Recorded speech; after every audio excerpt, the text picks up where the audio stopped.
You can have the best CX program design on paper, but ultimately it's the people that make great customer experiences happen. Just because we're a financial company that's been around for almost 150 years, that we know everything and we are the experts on all things financial security, this was truly co-created with customers in mind. And we had a team of people just as passionate as I am sitting here in front of you today saying, we are going to pivot if our customers say this is not a feature that I will use or buy or want to engage with, and we did that. We're taking a look into what makes the CX Team of the Year on this episode of the CX Leader Podcast.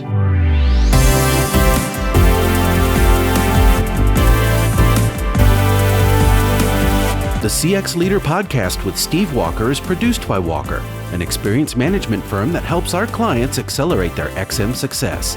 You can find out more at walkerinfo.com. Hello, everyone. I'm Pat Gibbons. I'm your host today for the CX Leader Podcast, and thank you for listening. It's never been a better time to be a CX leader, and we explore the topics and themes to help leaders like you develop great programs and deliver amazing experiences for your customers.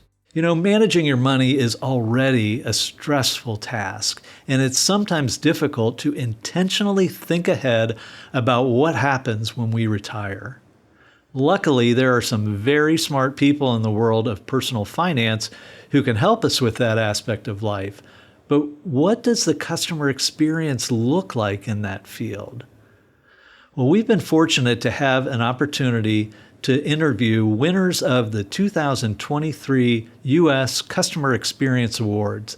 And the CX Team of the Year just happens to be the experts in financial planning that we're talking to today. Jenny Schmidt is the Vice President for Strategic Initiatives at Prudential Financial, a global financial advisory and planning firm. Prudential's CX program won several awards at the 2023 U.S. Customer Experience Awards, including CX Team of the Year. Jenny, welcome to the CX Leader Podcast. Thank you, Pat. It's so great to be here today. Well, I'm excited to talk to you today, not only because you guys have won some really great awards, but also because you have a really innovative program that is just even structurally different than the way most of us think about customer experience and how it's traditionally implemented. So, this will be a fun discussion. But let's start by learning more about you. Tell us a little bit about your background, the role that you're in, how you got there. Sure. So I'm currently the Vice President of Strategic Initiatives for our direct-to-consumer business here at Prudential Financial. But I do have a pretty extensive background that kind of spans different parts of Prudential, from operations to customer experience. And I was actually reflecting on how did I really get into customer experience, even though now I'm on more of the traditional business side. And this was back in 2015, 2016, and I was managing a team in our life insurance operations division.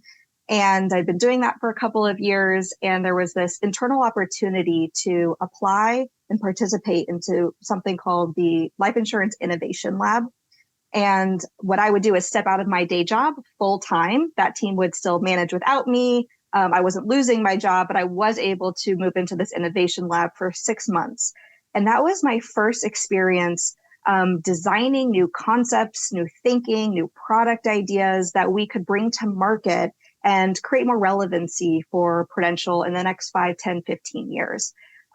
We did design thinking. We talked to real people. We did customer interviews, prototyping, testing. We looked at financial business case development.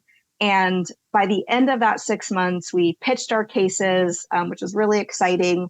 And I just sparked a whole new passion that I didn't even know I had. And I was a little nervous to go back to my regular day job after that. And so around that same time, Prudential was, which I didn't even know, was standing up their very first dedicated customer experience team at the company. And a position opened up.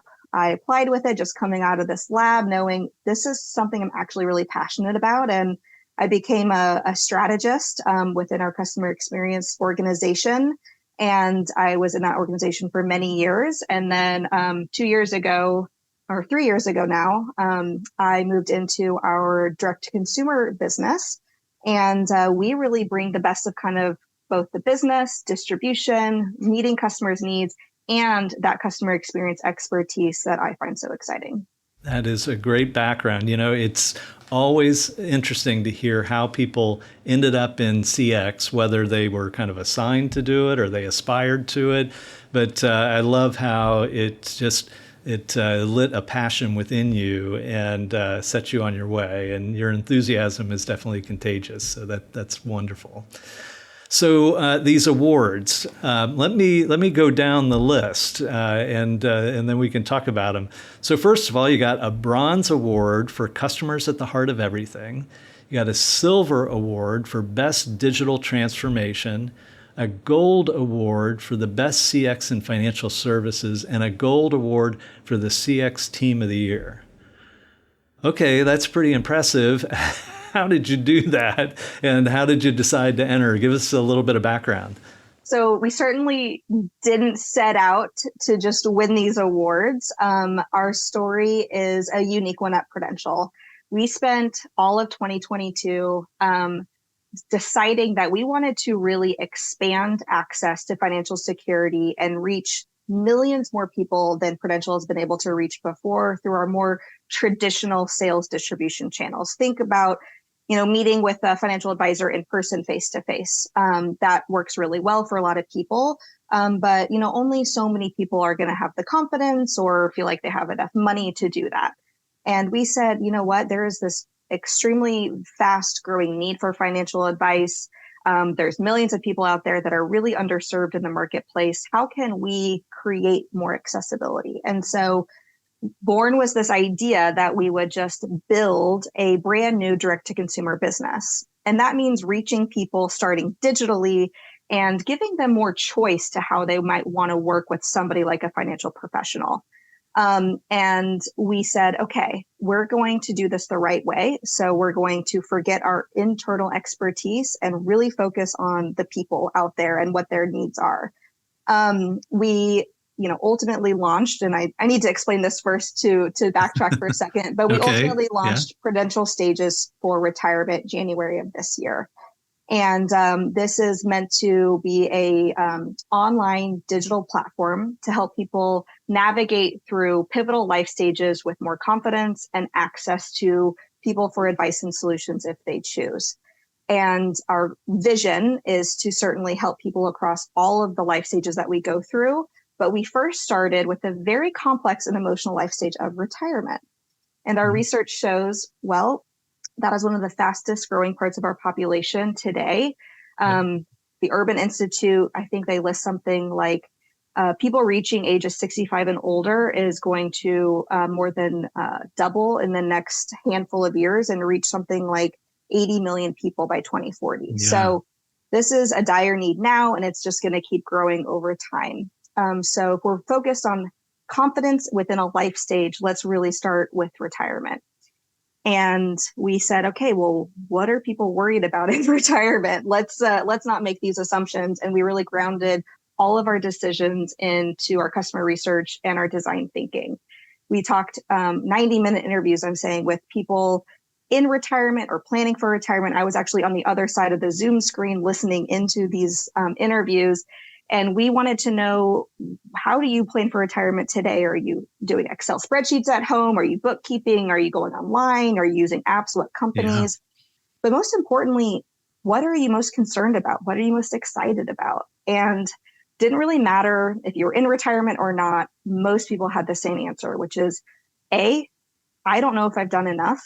And B, I don't really have a good picture of what my financial picture looks like. So I might have a 401k over here and an IRA and savings and investments, but there's not really one place that tells me what this looks like. And therefore, I'm just not really sure. And I'm supposed to be looking forward to this moment. I've been working my entire life to reach retirement. And now I'm coming at it with a lot of fear and anxiety. So we said, okay, we need to create an experience grounded in these specific customer challenges and start there. And let's, put in a couple prototypes and see how people react. And if those go well, then we'll actually launch them into market. And that's what we did.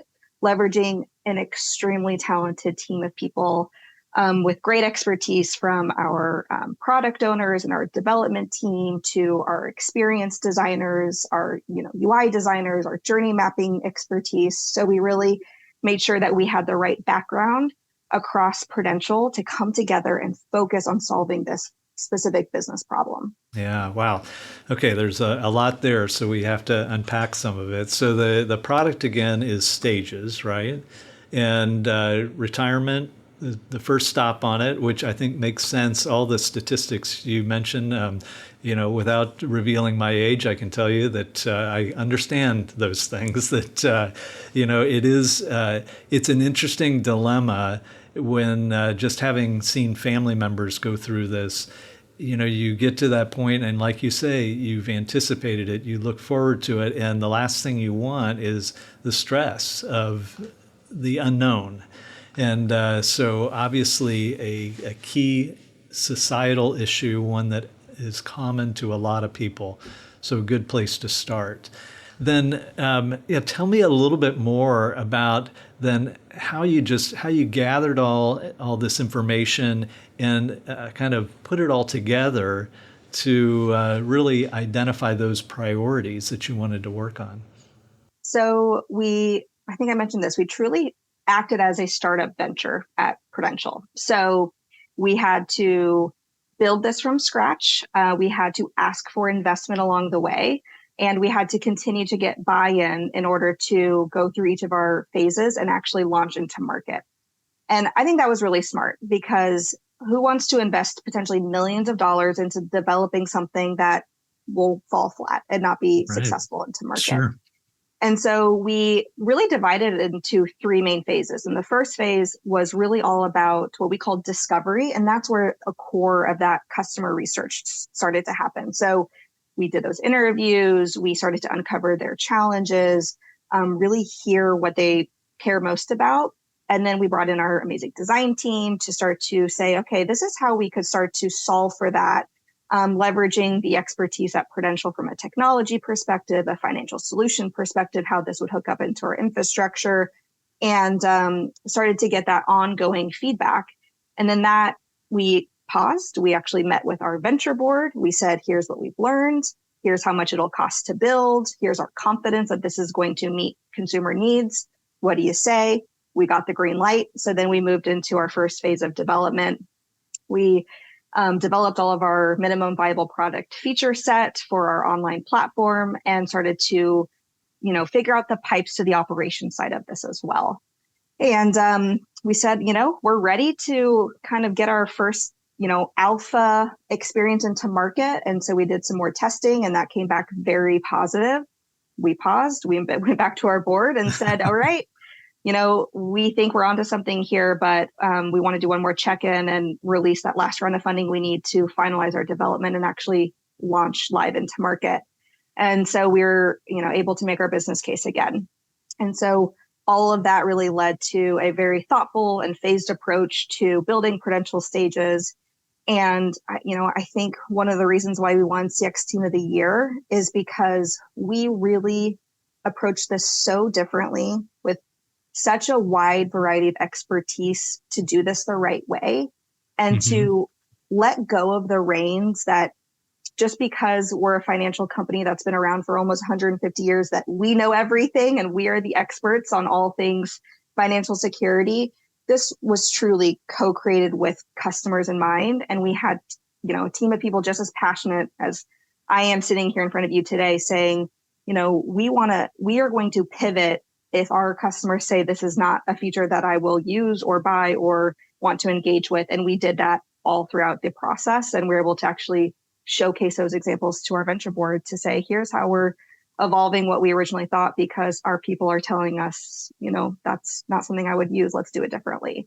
And so it's just that constant diligence around putting the customer in everything that I think is why we're now where we are today. Yeah. So, well, tell us a little more of where are you today? Because the solution is launched, right? And tell us when it launched and how that went, and And I'd be interested if you don't have to share any trade secrets or anything, but if you had bumps along the road, how did you address them? So we launched officially nationwide in January of this year. The experience is really simple. You can come to prudentialstages.com. And the first step is actually you have to sign up as a customer. It's completely free, but we do need you to register your email and a password. And then after that, you're going to answer a handful of questions. And that's really to help us understand, where are you in this retirement journey? Are you already retired? Are you 5 years out, 10 years out? It doesn't matter, where you are, but we need a better picture of who you are and what you care about. We're also going to collect some financial information about you so we can help to start to pull a better holistic picture of your situation together. And after you go through what we call that customer onboarding experience, we're going to return back to you your personalized retirement confidence score. Now, this was a feature that truly came out of the research, because not only did people say, have I done enough? How do I know? But they said, I think that there's a lot of different aspects of this that I really, care most about. So this confidence score is something that helps people benchmark where they are. And we built it completely from scratch. We even had it validated by a third party that was completely unbiased to Prudential. There was no payment for that review. It was just to make sure that we're really grounded in putting the best interests of people as we built this methodology.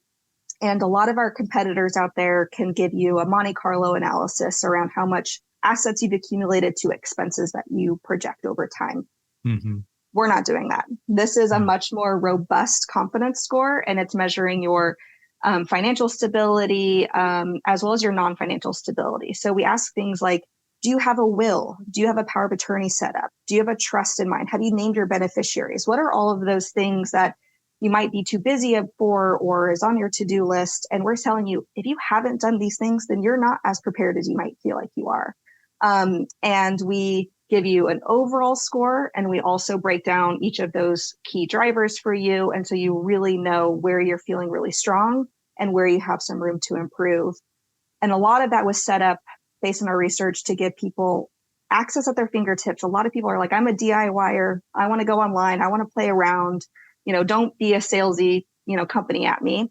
Yeah. But retirement is very complex and emotional, like we've been talking about. And people are like, I want to go deeper with somebody that actually is an expert in this field. And so they can schedule time with our team of virtual advisors who are all around the company, kind of on demand to be there for you, and can go even deeper in your areas of concern. Yeah.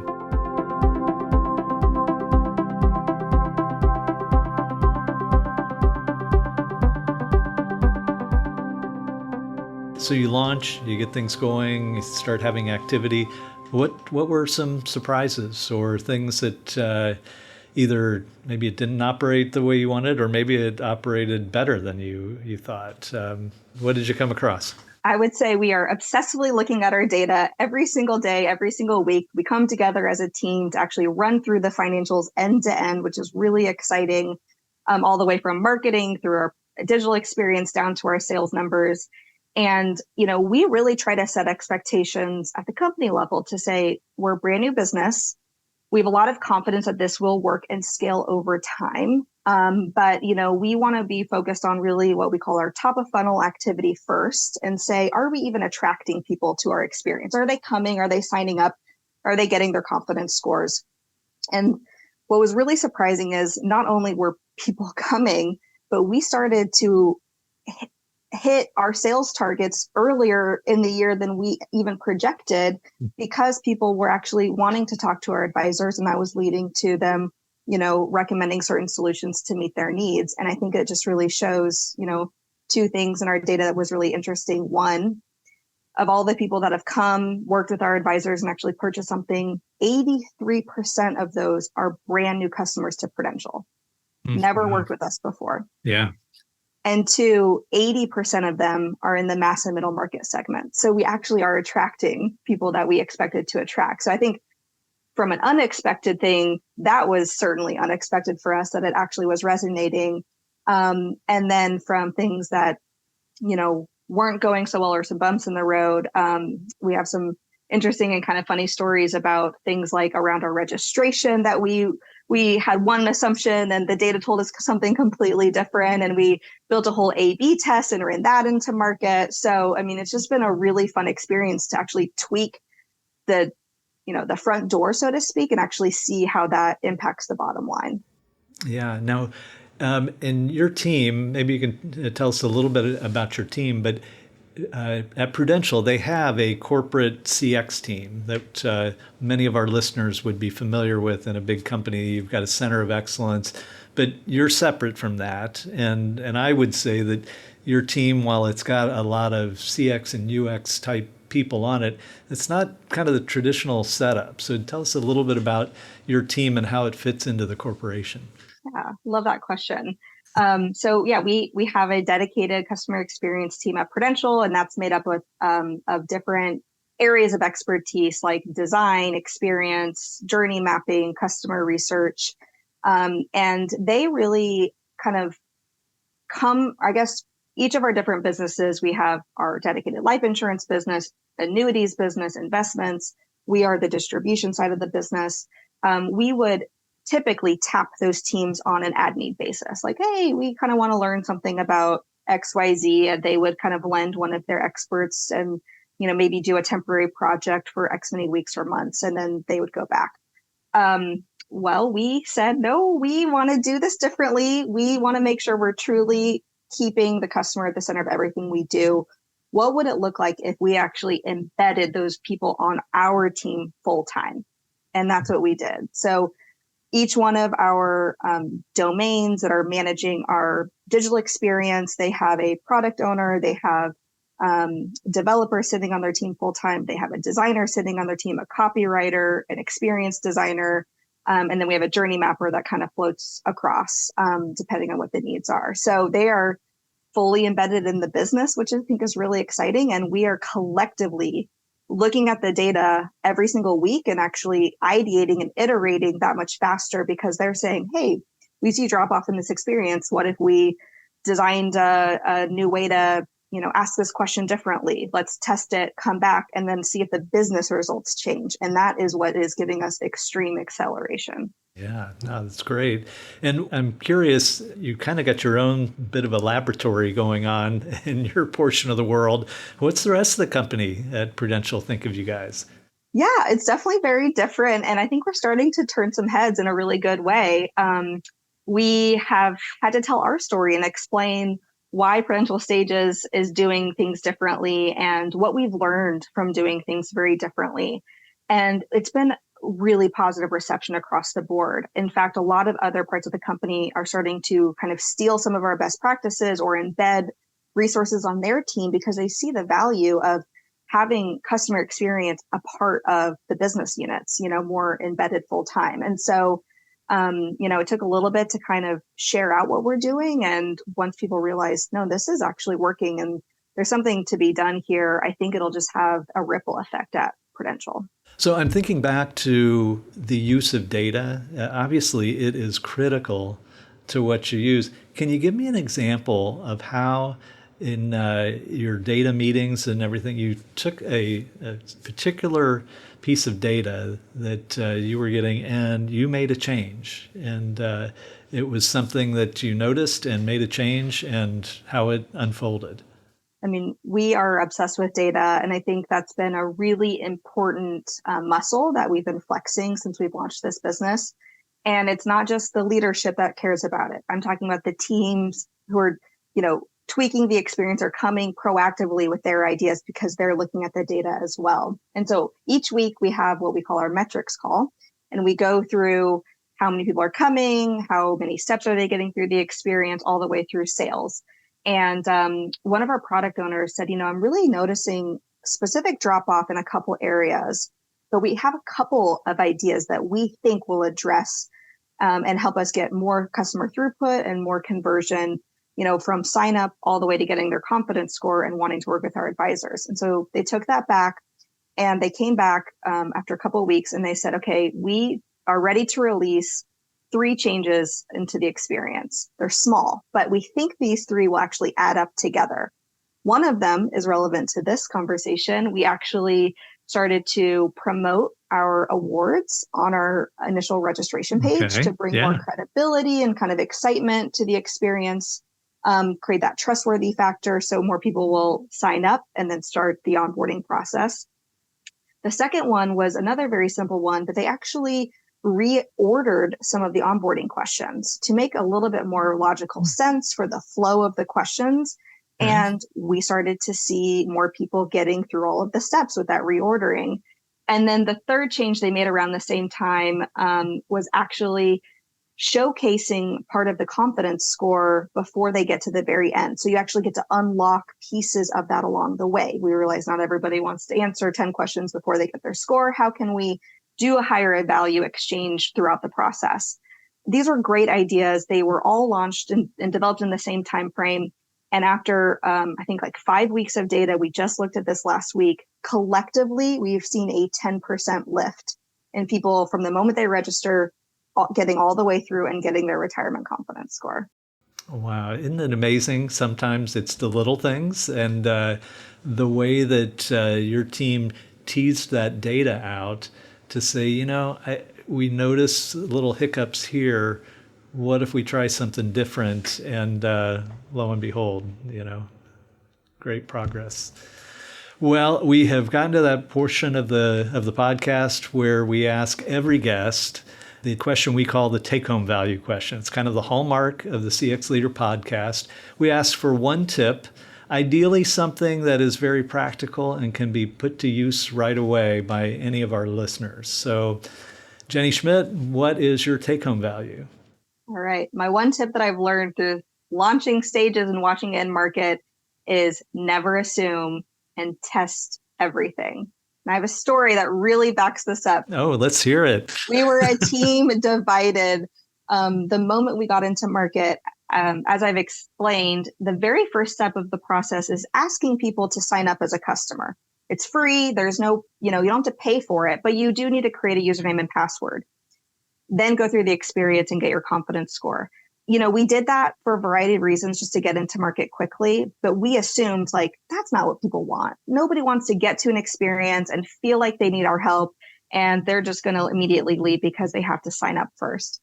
And so we had been in market with our original version for a few months, and we said, I think it's really important that we test putting registration at the very end of the experience. So what if customers answered their questions, kind of gave us more of their data, and then right before they see their confidence score, that's when they are asked to create an account.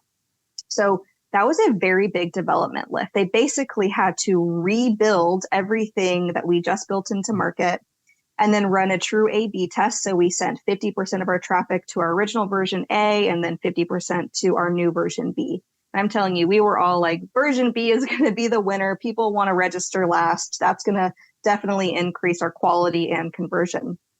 Boy, were we wrong.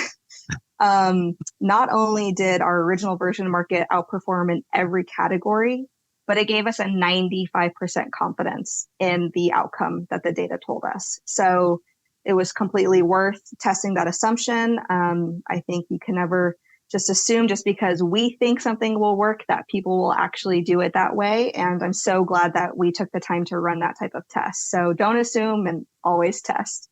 Great advice. Great advice. And it certainly worked for you. Jenny, I appreciate you sharing your story, and the examples are great.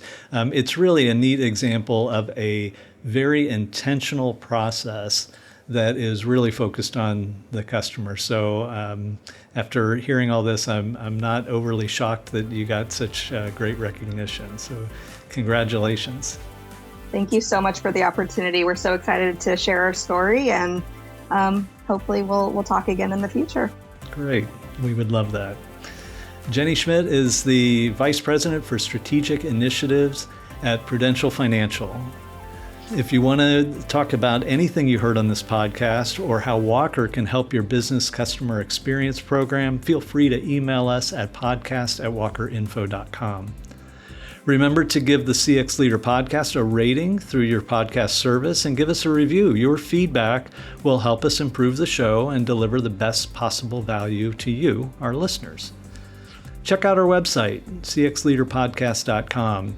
You can subscribe to the show and find all our previous episodes, our podcast series, a link to our blog, and contact information so you can let us know how we're doing. The CX Leader Podcast is a production of Walker. We're an experience management firm that helps companies accelerate their XM success, and you can read more about us at walkerinfo.com.